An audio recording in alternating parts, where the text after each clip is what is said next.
국정농단 사건의 주범 최순실 씨에게 1심에서 징역 20년이 선고됐습니다. 거의 대부분의 혐의에 대해서 유죄 판결이 나오고 박 전 대통령과 공범이라는 부분도 인정됐습니다. 네, 하지만 이 앞선 이재용 부회장과 판결을 보면 좀 다른 부분도 발견됩니다. 네, 어제 판결 자세히 들여다보겠습니다. 김광삼 변호사, 최진봉 성공회대 교수 함께합니다. 안녕하세요. 네, 안녕하세요. 예.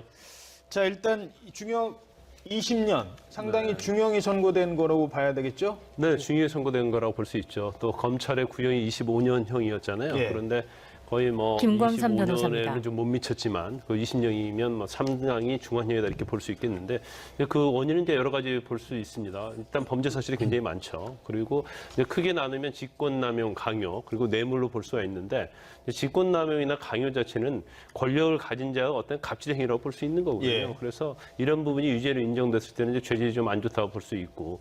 또 뇌물 부분에 있어서도 이제 상당 부분이 유죄가 됐어요. 그래서 더한 거 이제 중형이 나왔던 이유 중에 하나가 제가 볼 때는 최순실 씨 같은 경우에 굉장히 분명하게 이제 본인이 한 행위가 다 인정이 되거든요. 여러 가지로. 근데 그것까지 다 부인을 하고 있고 이 모든 것을 마치 뭐 회사 설립 블루케이랄지 뭐 재단과 관련된 것도 뭐 고영태나 차은택에게 다 핑계를 댔거든요. 그래서 전혀 이제 반성의 기미가 없고 특히 국정농단의 주역이었고 나라가 혼란스러우면서 이제 박근혜 전 대통령을 탄핵까지 하게 되는 그런 상황까지 왔음에도 불구하고 저저 반성을 하지 않고 뉘우치지 않는다는 그런 생각이 좀 형량이 좀 무거웠지 않나 싶습니다. 네, 나라를 뒤흔든 국정농단에 대한 사법부의 준엄한 판단이었는데요. 예. 징역 20년에 대한 여론은 좀 어떻습니까? 여론은 대체적으로 뭐 지난번 이재용 재판 그 2심 재판부 있었잖아요. 집행유예가 나왔죠. 최진봉 나오면서 거기에 교수입니다. 반발이 심했는데 사실 20년에 대해서는 그렇게 큰 반발은 없는 것 같습니다. 국민들 입장에서는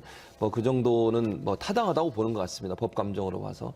또 이제 최순실 같은 경우에는 지금 여러 가지 18개 혐의가 지금 다 유죄로 판결된 거 아니겠습니까? 그런 차원에서 보면 국민들 입장에서 사실 어떤 분들은 또 20년보다 더 받아야 된다고 생각하시는 분도 있지만 20년 자체가 중형이고 현재 최순실 씨의 나이를 보면 상당히 무거운 죄가 분명한 것 같고요. 다만 이제 이 벌금 문제가 약간 일반 국민들 입장에서는 적은 게 아닌가 하는 그런 좀 불만이 있는 것 같은데 이 부분도 이제 다음 2심 재판부에서 검찰도 지금 항소를 하겠다고 얘기를 하고 있기 때문에 또 다퉈볼 여지가 있지 않나 이런 생각이 듭니다. 예. 검찰도 항소할 입장이고 최순실 씨 측에서도 이경재 변호사 1심 판결 이후에 항소할 방침을 밝혔습니다. 이경재 변호사의 얘기 들어보시죠. 저는 방금 전에 피고인 최서원에 대해서 가혹할 정도의 중형이 선고됐습니다. 변호인이 그동안 치열하게 변론도 하고 증거 제시가 있었습니다만은 오늘 법정에서 재판장님 설명을 들어보면 이것은 우의송경격이라는 이런 생각을 하지 않을 수 없습니다. 박 전 대통령과 피고인과의 공모에 대해서는 그 증거 제시나 이유 설명을 저희들이 전혀 납득할 수 없습니다. 특히 오늘 재판장님의 이유 설명 가운데 박 전 대통령은 최서원이 얘기하지 않으면은 어떤 것도 알 수 없었다는 이런 설명을 하고 있는데요. 이것은 현 재판부가 박 전 대통령에 대해서 상당히 오도된 인식을 하고 있지 않는가 해서 우려를 하고 있습니다. 예.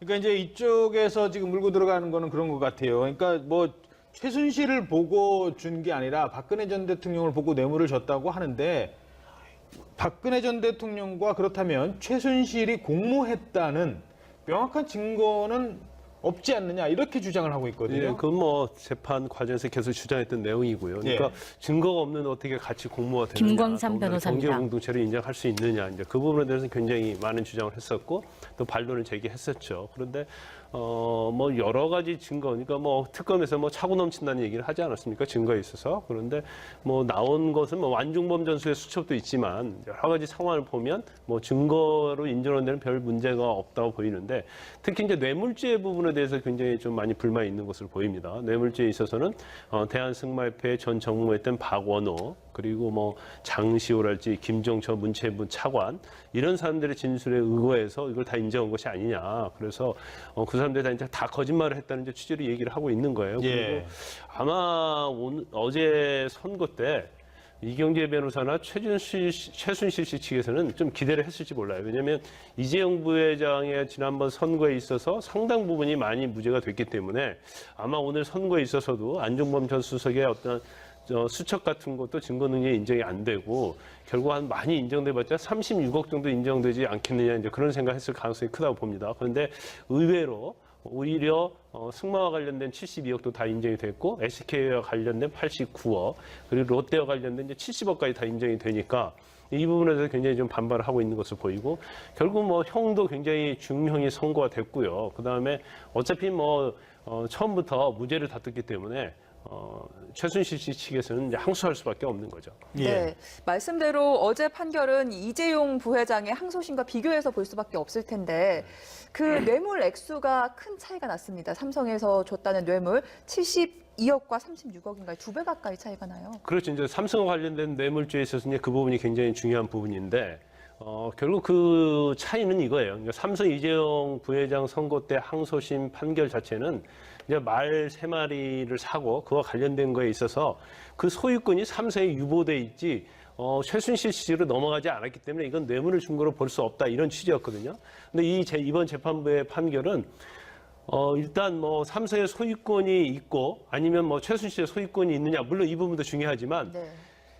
설사 삼성이 소유권을 유보했다 하더라도 실질적으로 이 말에 대한 처분을 할 수 있는 위치에 있었던 것이 최순실 씨 측이기 때문에 이걸 처분할 권한이 있었다고 한다면 이것은 뇌물로 볼 수 있다. 그런데 이것은 이전에 대법원 판례도 있었던 거거든요. 예. 그렇기 때문에 누구의 소유권인지는 사실은 그렇게 중요하지 않다. 단지 처분할 수 있는 어떤 권한이 있었다고 한다면 이건 뇌물로 볼 수 있다. 이렇게 보고 있기 때문에 결국은 말 소유권이 누구에게 있느냐를 떠나서 이 부분 전체를 뇌물로 인정을 한 거죠. 그 처분권을 이제 사용 수익 처분 아닙니까? 소유라는 그렇죠. 게. 예, 예. 그럼 그 처분도 그러니까 최순실이 마음대로 내가 돈 받고 팔면 팔 수 있었다. 그렇게 보는 거예요. 그렇죠. 명시적으로 소유권이 넘어갔냐 넘어가지 않느냐가 중요한 게 아니고 설사 삼성이 명시적으로 뭐 예를 들어 그 부동산 같은 게 넘기는 거잖아요.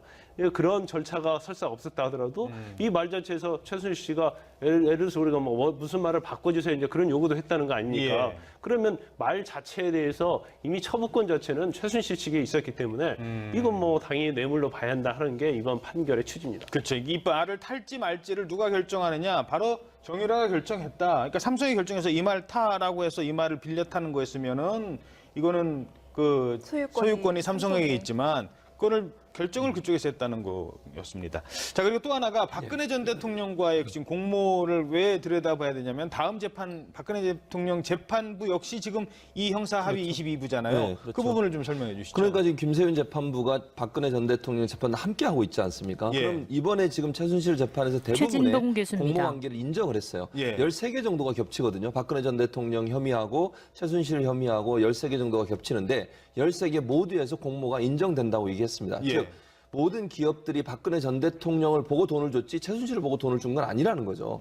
그렇다고 하면 박근혜 전 대통령 재판에서도 이 재판부가 인정한 이 증거나 어떤 공모는 그대로 인정될 가능성이 있고요. 네. 그러니까 박근혜 전 대통령 같은 경우는 최순실은 일반인이지만 박근혜 전 대통령은 공직자였습니다. 예. 그럼 훨씬 더 형량이 높을 수밖에 없는 거죠. 공직자에게 훨씬 많은 책임을 묻게 돼 있기 때문에 제가 볼 때는 이번 판결이 결국 박근혜 전 대통령 1심 판결에 더 무거운 형량이 나올 가능성을 시사하는 부분이 있다 이렇게 보여집니다. 게다가 박 전 대통령은 국정원 특활비나 블랙리스트 같은 다른 혐의도 더 추가로 받고 있지 않습니까? 네, 지금 뭐 김세윤 부장판사 재판부에서 하고 있는 것은 이제 최순실 씨와 다른 부분은 일단 블랙리스트와 관련된 부분이죠. 문화예술계의 블랙리스트와 김광삼 관련된 변호사입니다. 부분. 그다음에 이제 정호선 전 비서관을 통해서 최순실 씨에게 공무상 비밀을 누설한 부분이 이제 추가로 기소돼 있기 때문에 혐의는 좀 많다고 볼 수 있고요.